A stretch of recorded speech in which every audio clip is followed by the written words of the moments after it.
India गठबंधन की बैठक राज्य प्रवक्ता कांग्रेस पार्टी संजीव गुलेरिया जी की अध्यक्षता में नेर चौक में हुई, जिसमें भारतीय राष्ट्रीय कांग्रेस से श्री देवकीनंदन शर्मा, ओम प्रकाश सैनी, देवराज, संजीव गुलेरिया, भूपेंद्र गुप्ता, आप पार्टी से राकेश रावत, पवन कुमार, बंसीलाल शर्मा, टिकेंद्र ठाकुर, चमन ठाकुर, श्यामलाल, सीपीएम से परसराम, जोगिंदर वालिया, रामजी दास, नरेश कुमार, राजेश कुमार शर्मा, सीपीआई से नरेंद्र कुमार, बलह बचाओ किसान संघर्ष समिति से नंदलाल वर्मा, इंटेक से राजीव रूपल शामिल हुए। बैठक में फैसला लिया गया कि इंडिया गठबंधन के प्रत्याशी विक्रमादित्य सिंह को जिताने के लिए गठबंधन के सभी घटक हर बूथ लेवल पर अपनी पार्टी के स्तर पर व साझा रूप से काम करेंगे।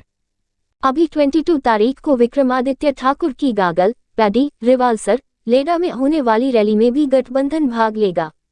जनता द्वारा चुनी हुई सरकारों को तोड़ा गया, विपक्षी नेताओं पर झूठे केस बनाए गए, भ्रष्टाचारियों को अपनी पार्टी में शामिल किया गया और उनके केस वापस लिए गए, चुने हुए मुख्यमंत्री को ईडी और सीबीआई का दुरुपयोग करके जेल में डाला गया।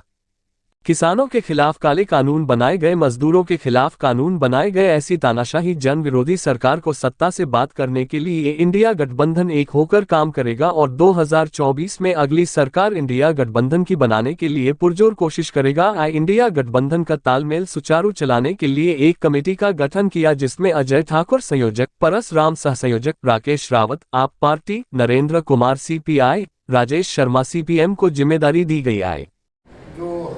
हमारे जो रूटीन वर्क कब रहेगा, हमारे बल विधानसभा क्षेत्र में 7 जोन है और हमारी 7 जोन की मीटिंग हो चुकी है और अभी हमारी बूथ वाइज मीटिंग चली है, जिसके लिए आम आदमी पार्टी भी हमारा सहयोग कर रही है, सीपीआईएम भी हमारा सहयोग कर रही है। जिस तरह से विस्तार से अब इस कार्यक्रम को रूपरेखा जो आगे की देनी है, उसके लिए अभी 22 तारीख को विक्रमादित्य जी का प्रोग्राम भी बल विधानसभा क्षेत्र में रखा है, जिसमें कि सीपीआईएम भी और आम आदमी पार्टी हमारा सहयोग कर रही है। हमें खुशी इस बात की है कि इस अलायंस में ये जो सांप्रदायिक ताकतें हैं उनको भगाने के लिए जिस तरह से अलायंस हमारा इकट्ठा हुआ है, तो इसका असर बल विधानसभा क्षेत्र में भी देखने को मिलेगा। और 22 तारीख को जैसे ही विक्रमादित्य सिंह जी का प्रोग्राम यहाँ से होके जाएगा, उसके बाद हम सारे जो सीपीआईएम अलायंस वाले लोग हैं, हम इकट्ठे बूथ स्तर पर डोर टू डोर भी इस अभियान को चलाएंगे और इन सांप्रदायिक ताकतों को देश से बाहर भगाने का और सत्ता से बाहर भगाने का जो हमने बेड़ा उठाया है, इसको हम पूरा करेंगे। जनता पार्टी का 1970 में पहले मैंने बड़ी बचपन से ही लगा रहा, लेकिन 1996 तक ठीक रहा भाजपा तक। उसके बाद गंदे लोग आ गए। एक भी आदमी बीजेपी में बता दो को पुराना कार्यकर्ता हो, ऐसे गंदे, इसलिए हमारा दिमाग फिर गया। हमने फिर दिमाग नहीं चला कहाँ जाए, फिर हमने आम आदमी पार्टी की।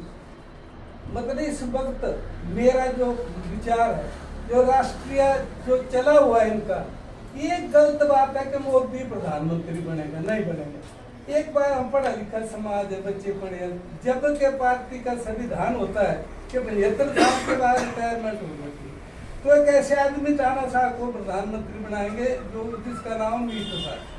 अगर ऐसे लोग आ जाते हैं पार्टी में प्रधानमंत्री बन जाए तो देश का क्या होगा।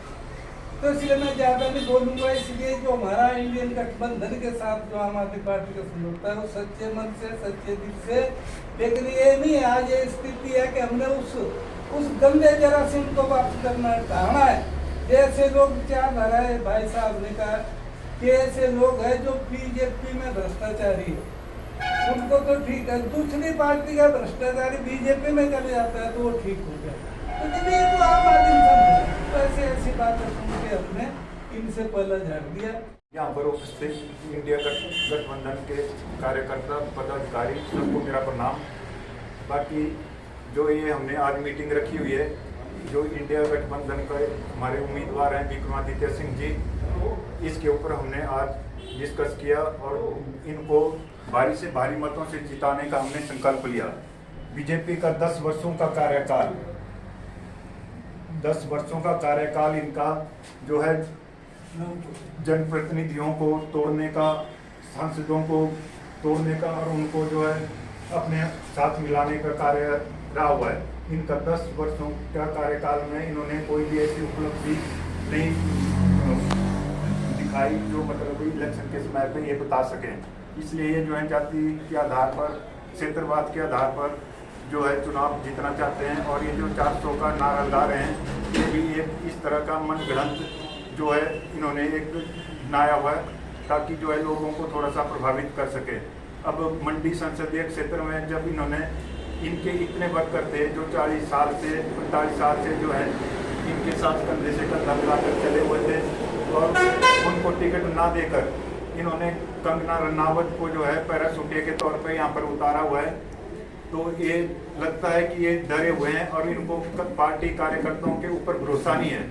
तब इन्होंने बॉलीवुड को यहाँ पर मंडी लोकसभा क्षेत्र का उम्मीदवार बनाया हुआ है। तो मैं ये चाहता हूँ जो इनकी बीजेपी की नीतियाँ रही है वो लोकतंत्र की हत्यार किस मान रही है, ये जो है लोकतंत्र के हथियारे हैं।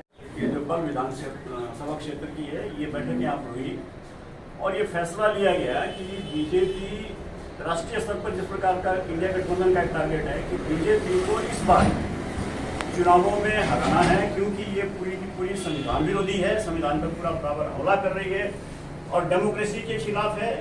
इसने डेमोक्रेटिकली इलेक्टेड गवर्नमेंट जो है उनको गिराया, उनके जो सीएम थे, सिटिंग सीएम थे, उनको गिरफ्तार किया और इस प्रकार से लगातार तोड़ने की कोशिश की गई। जहाँ सरकारें बनी उनको अस्थिर करने की सरकार की गई।